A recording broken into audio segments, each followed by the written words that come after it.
এটা সারা জীবন মা বাবার হক নিয়ে কথার মধ্যে এই ওয়াজটা শুনেন। আমি আজকে সন্তানের হকের ওয়াজ কথার মধ্যে ওয়াজটা বলি। আল্লাহ তাআলা বলেন, ওয়াকাদা রাব্বুকা আল্লা তা'বুদু ইল্লা ইয়্যাহু ওয়া বিল ওয়ালিদাইনি ইহসানা। তোমার রব চূড়ান্ত সিদ্ধান্ত করে দিয়েছেন তারা যেন তাদের আল্লাহর ইবাদত করে এবং মা বাবার সাথে সদাচরণ করে। বুঝতেছেন না আপনারা? প্রথমে কি করবে? রবের ইবাদত। বলেন, প্রথমে কি করবে? রবের ইবাদত। তারপরে কি করবে? মা বাবার সাথে সদাচরণ। আরে বলে না, প্রথম কি করবে, তারপরে কি করবে? এবার বলেন, রব আগে না মা বাবা আগে? রবের ইবাদত কে করবে? আমি। সন্তান মা বাবার সাথে সদাচরণ কে করবে? আমি। বলেন, আমি। এখন আমি আমার রবের ইবাদত যদি না জানি তাহলে মা বাবার সাথে সদাচরণ করব কিভাবে? বুঝা গেল এই আয়াতের মধ্যে মা বাবার হক নিয়ে যেভাবে কথা আছে, এই আয়াতের মধ্যে দ্বিপাক্ষিক জিম্মাদারির কথা আছে। তার অর্থ হলো, ওয়াকাদা রাব্বুকা আল্লা তা'বুদু ইল্লা ইয়্যাহু। ও দুনিয়ার মা বাবারা, তোমরা তোমাদের সন্তানকে তোমাদের রবের ইবাদত শেখাও। আর ওই সন্তানদেরকে বলছে, ওয়াবিল ওয়ালিদাইনি ইহসানা। ও সন্তানরা, তোমরা তোমাদের মা বাবার সাথে সদাচরণ করো। তার অর্থ হলো, মা বাবা তার সন্তানকে রবের ইবাদত শেখাবে আর সন্তান মা বাবার সাথে সদাচরণ করবে। যেই মা বাবা তার সন্তানকে রবের ইবাদত শিখায় না, আল্লাহর কসম সেই সন্তান মা বাবার সাথে সদাচরণ করে না, করবে না। এটা দ্বিপাক্ষিক জিম্মাদারি। এটা দ্বিপাক্ষিক জিম্মাদারি। মা বাবার জিম্মাদারি সন্তানকে আল্লাহ চেনানো, আল্লাহর সন্তানের জিম্মাদারি মা বাবার সাথে সদাচরণ করা। কথা কি বুঝতেছেন আপনারা? আমি আরো সহজে বলি, একটা মানুষের দুটো সম্পর্ক। প্রত্যেকটা মানুষের কয়টা সম্পর্ক? যেমন আমার সম্পর্ক আমার আব্বার সাথে, আব্বা সন্তানের। আমার সম্পর্ক আমার আব্বার সাথে কার সম্পর্ক? আব্বার আর সন্তানের। বলেন। আর আমার সাথে আমার আল্লাহর সাথে, আল্লাহর আর রব বান্দার সম্পর্ক। কতক্ষণ? আল্লাহর আর বান্দার সম্পর্ক। বলেন, আপনার সন্তানের সাথে আপনার রবের সম্পর্ক আছে না নাই? আপনার সাথে আপনার সন্তানের সম্পর্ক আছে না নাই? আপনার সাথে সম্পর্ক কি আব্বার আর সন্তানের?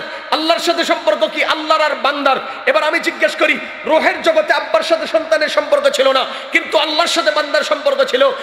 মায়ের পেটে দুনিয়ার জগতে আব্বার সাথে বান্দার সম্পর্ক, আব্বার সাথে সন্তানের সম্পর্ক আছে, আল্লাহর সাথে বান্দার সম্পর্ক আছে।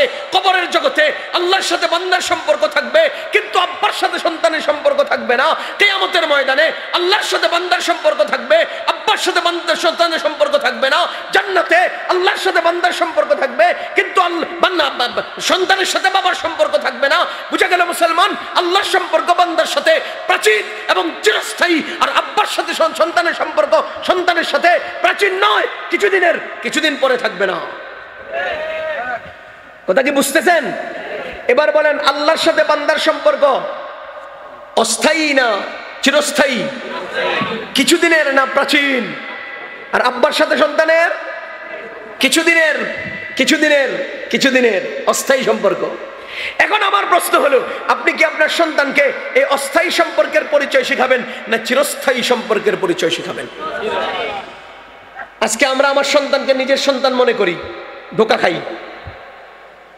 হুজুরের একটা গাড়ি আছে, আমারে বললো, নোমান তুমি এটা ধুয়ে দাও, 500 টাকা দেবো। আমি 2 ঘন্টা ধরে ধুইলাম। এবার আমি ধুইয়া ওনাকে বুঝিয়ে দেওয়ার 5 মিনিটের মাথায় গাড়িটা আগুন লেগে চলে গেল। আমার 500 টাকা দিতে বাধ্য থাকবেন কিনা? কতক্ষণ? কেন? গাড়ি ওনার, ধুইছি আমি, পারিশ্রমিক আমার দিতে হবে। গাড়ি আছে না নাই, না চলে গেছে না পড়ে গেছে, আমার কি জানা? চলে গেছে দেখে আমার টাকা দিবেন না? বেচা বেশি লাভ করলে তো আমার সেই সময় দিতেন। লাভ করলে ফায়দা কে নিত? তো লস হয়েছে, আর আমার উপর দিয়ে চালান কে? বুঝেন নাই? এবার বলেন, গাড়ি ওনার, ধুলাম আমি, পারিশ্রমিক দিবেন কিনা? দিবেন কিনা? পক্ষান্তরে ওনার গাড়ি উনি ধুইছেন 5 ঘন্টা লাগায়া, 5 ঘন্টা পরে এটা জ্বলে গেছে। এই 5 ঘন্টার পারিশ্রমিক কে দিবে? কোন কে দিবে? কেন দিবে না? ওনার গাড়ি উনি ধুইছে, ওনারটা ওনার নষ্ট হয়েছে, উনি কে দিবে? খোদার কসম মনে রাখবেন, যদি আপনি আপনার সন্তানকে আল্লাহর বান্দা মনে করে লালন পালন করেন, প্রতিটা লালন পালনের ফজিলত, প্রতিদান আপনি আপনার রবের কাছ থেকে পেয়ে যাবেন।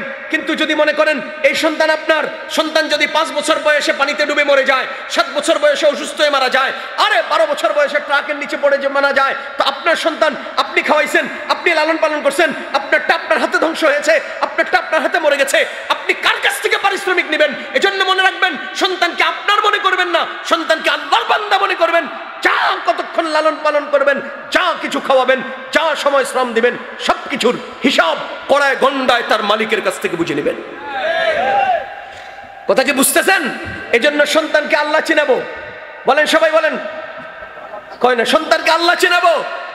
সন্তান অটোমেটিক আব্বা চিনবে। যে মা বাবা তার সন্তানকে আব্বা চিনায়, আল্লাহ চিনায় না, ওই মা বাবা ওই সন্তান আব্বাকে মনে রাখবে না। ছাগল চিনেন? ছাগল, ছাগলের কান ধরে করবেন ছাগল,